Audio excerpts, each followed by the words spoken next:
Bismillahirrahmanirrahim. Assalamualaikum dan salam sejahtera kepada cikgu dan rakan sekalian. Baiklah, pada hari ini saya akan membentangkan cabaran selepas pembentukan Malaysia bab 6 Sejarah Tingkatan 5 KSSM 2021. Baiklah, kita pergi kepada sinopsis.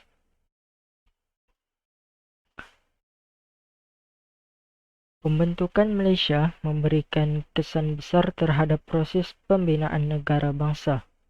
Selepas pembentukan Malaysia, negara menghadapi pelbagai cabaran.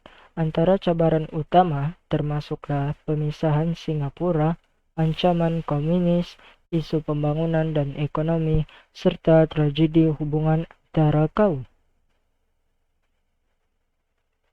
Subtopik 6.1 Cabaran Dalaman Malaysia. Terdapat 3 cabaran, yaitu yang pertama, cabaran pembangunan dan sosioekonomi di Sarawak dan Sabah. Yang keduanya ialah cabaran politik di Sarawak. Dan yang ketiga, cabaran perpaduan kaum. Untuk menghafal 3 cabaran tersebut, boleh lihat di sini. Yang ini ialah cara untuk menghafal sos itik padu.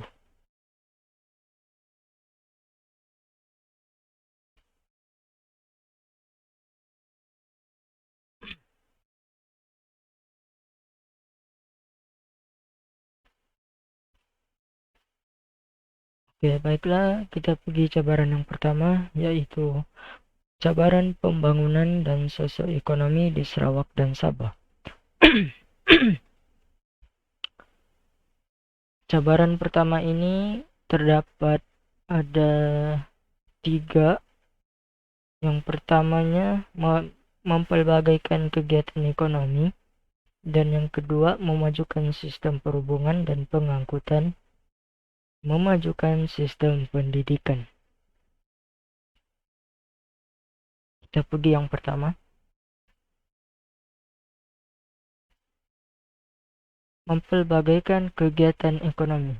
Di sini kita dapat lihat kerajaan menyusun bidang pekerjaan. Kerajaan mempelbagaikan pertanian komersial seperti kelapa sawit, getah dan koko. Kerajaan juga membuka peluang kepada penduduk menyertai kegiatan ekonomi berkaitan dengan petroleum.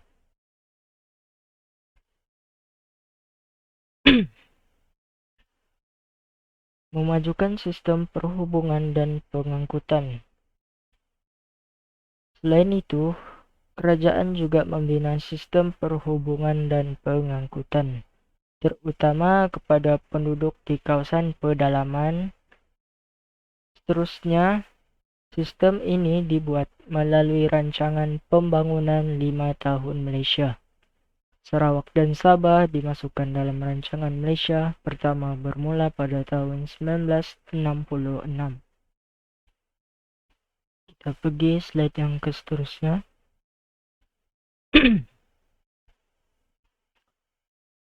Memajukan sistem pendidikan. Kebanyakan sekolah yang wujud pada zaman British ialah sekolah vernacular Inggeris dan Cina yang berada di kawasan bandar.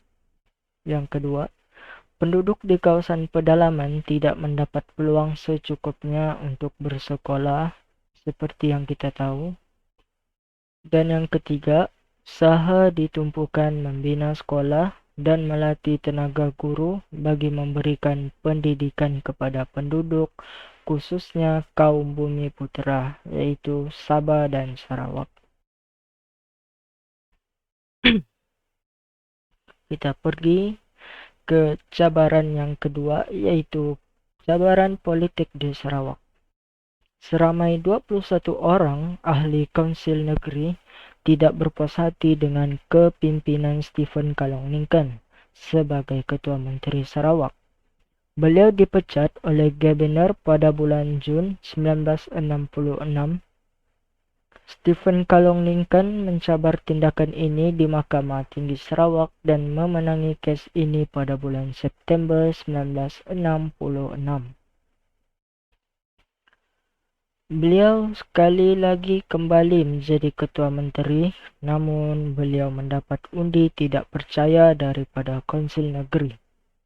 Krisis politik ini menyebabkan berlaku ketidakstabilan di Sarawak yang mengancam keselamatan dan keamanan. Pada bulan September 1966, darurat diisytiharkan di Sarawak. Stephen Kalong Lincoln digantikan dengan Taoiseach Lee. Cabaran yang ketiga, yaitu perpaduan kaum. Seperti yang kita tahu, terdapat pelbagai kaum di negara kita ini, yaitu Cina, Melayu, dan India. Dengan penduduk yang pelbagai budaya, perpaduan menjadi agenda utama bagi pengurusan masyarakat dan pemerintahan negara ini. Jarak antara semenanjung Malaysia dengan Sarawak dan Sabah yang jauh menjadi cabaran kepada integrasi nasional serta sukar memupuk semangat satu negara.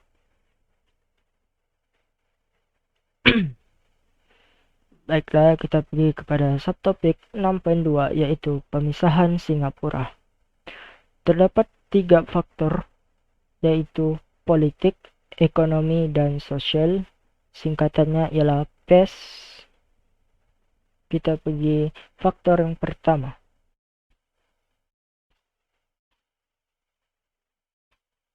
Baiklah, faktor pertama ini mempunyai 3 pecahan.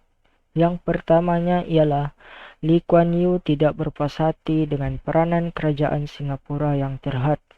Konflik antara pemimpin PAP dengan Perikatan. Kempen Malaysia oleh Lee Kuan Yew menuntut hak sama rata untuk semua kaum menimbulkan keresahan dalam kalangan penduduk. Faktor yang kedua yaitu ekonomi, terbagi kepada 3, yaitu Singapura menuntut pembukaan pasaran bersama Common Market disegerakan. Yang kedua, Singapura tidak berpuas hati dengan cadangan tambahan cukai yang perlu diberikan kepada kerajaan persekutuan. Singapura juga mahu mengenakan kadar faedah terhadap sebahagian daripada pinjaman sebanyak RM150 juta kepada kerajaan persekutuan untuk pembangunan Sarawak dan Sabah. Bagi faktor yang ketiga pula yaitu sosial, masalah perkauman. Di Singapura telah berlaku rusuhan kaum pada tanggal 21 Julai 1964 yang menimbulkan ketegangan antara kaum. Urusan ini berlaku ekoran daripada usaha menuntut persamaan hak yang sama rata bagi semua kaum. Perkara ini menjadi isi antara kaum. Berikut merupakan tarik-tarik pemisahan Singapura daripada Malaysia. Pada tanggal 29 Jun 1965, kegagalan rundingan Tun Abdul Razak Husin dengan Lee Kuan Yew. Pada tanggal 1 Julai 1965 pula, setelah rundingan tidak berjaya, Tunku Abdul Rahman Putra Al-Haj mengarahkan Tun Abdul Razak Husin bermesyuarat dengan beberapa menteri seperti Dr. Ismail Abdul Rahman, Tan Siew Sin, dan V.T. Sambantan untuk berbincang tentang pemisahan. Pada awal Ogos 1965, mesyuarat khas Kabinet Malaysia bersetuju dengan rancangan pemisahan. Pada tanggal 7 Ogos 1965, Tunku Abdul Rahman Putra Al-Haj dan Lee Kuan Yew menandatangani persetujuan untuk Singapura keluar daripada Malaysia. Dan yang terakhir, pada tanggal 9 Ogos 1965, Tunku Abdul Rahman Putra Al-Haj membawa usul pemisahan Singapura ke dalam Parlimen Malaysia. Parlimen meluluskan rang undang-undang pemisahan Singapura.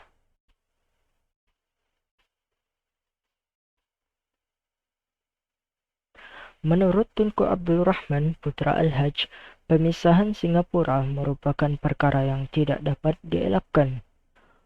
Berikut merupakan ucapan Tunku Abdul Rahman Putra Al-Haj dalam penyata perbahasan di Dewan Rakyat 9 Ogos 1965